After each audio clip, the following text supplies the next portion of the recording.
जय श्री कृष्णा दोस्तों, welcome to my channel भक्ति वाइब्स विद सोना। प्लीज़ लाइक एंड सब्सक्राइब मी। हम आपके लिए लेकर आए हैं तुलसी माता से जुड़ी एक बहुत प्रचलित कथा। श्रीमद् देवी भागवत पुराण में इनके अवतरण की दिव्य लीला कथा भी बनाई गई है। एक बार शिव ने अपने तेज को समुद्र में फेंक दिया था। उससे एक महातेजस्वी बालक ने जन्म लिया। यह बालक आगे चलकर जालंधर के नाम से पराक्रमी दैत्य राजा बना। इसकी राजधानी का नाम जालंधर नगरी था। दैत्यराज कालनेमी की कन्या वृंदा का विवाह जालंधर से हुआ। जालंधर महाराक्षस था। अपनी सत्ता के मद से चूर उसने माता लक्ष्मी को पाने की कामना से युद्ध किया, परंतु समुद्र से ही उत्पन्न होने के कारण माता लक्ष्मी ने उसे अपने भाई के रूप में स्वीकार किया। वहाँ से पराजित होकर वह देवी पार्वती को पाने की लालसा से कैलाश पर्वत पर गया। भगवान देवाधिदेव शिव का ही रूप धरकर माता पार्वती के समीप गया, परंतु माँ ने अपने योग बल से उसे तुरंत पहचान लिया तथा वहाँ से अंतर्ध्यान हो गई। देवी पार्वती ने क्रुद्ध होकर सारा वृतांत भगवान विष्णु को सुनाया। जालंधर की पत्नी वृंदा अत्यंत पतिव्रता स्त्री थी।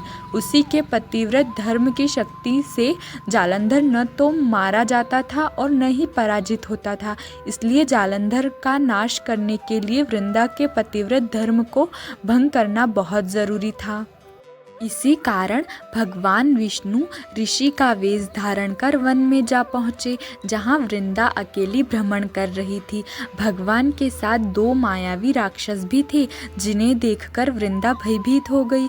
ऋषि ने वृंदा के सामने पल में दोनों को भस्म कर दिया।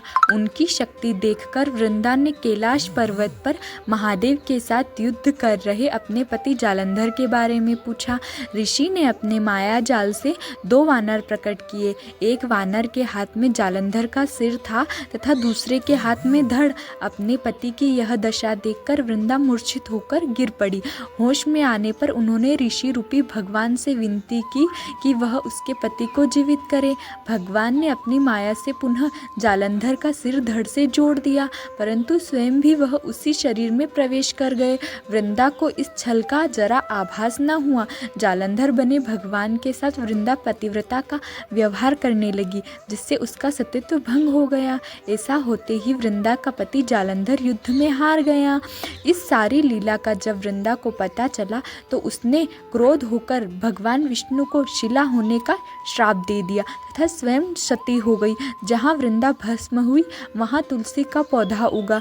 भगवान विष्णु ने वृंदा से कहा, हे वृंदा, तुम अपने सतीत्व के कारण मुझे लक्ष्मी से भी अधिक प्रिय हो गई हो। अब तुम तुलसी के रूप में सदा मेरे साथ रहोगी। जो मनुष्य भी मेरे शालिग्राम रूप के साथ तुलसी का विवाह करेगा, उसे इस लोक और परलोक में विपुल यश प्राप्त होगा। जिस घर में तुलसी होती है वहाँ यम के दूत भी असमय नहीं जा सकते। गंगा व नर्मदा के जल में स्नान तथा तुलसी का पूजन बराबर माना जाता है। चाहे मनुष्य कितना भी पापी क्यों न हो, मृत्यु के समय जिसके प्राण मंजरी रहित तुलसी और गंगा जल मुख में रखकर निकल जाते हैं, वह पापों से मुक्त होकर बैकुंठ धाम को प्राप्त होता है। जो मनुष्य तुलसी व आंवलों की छाया में अपने पितरों का श्राद्ध करता है, उसके पितृ मोक्ष को प्राप्त हो जाते हैं।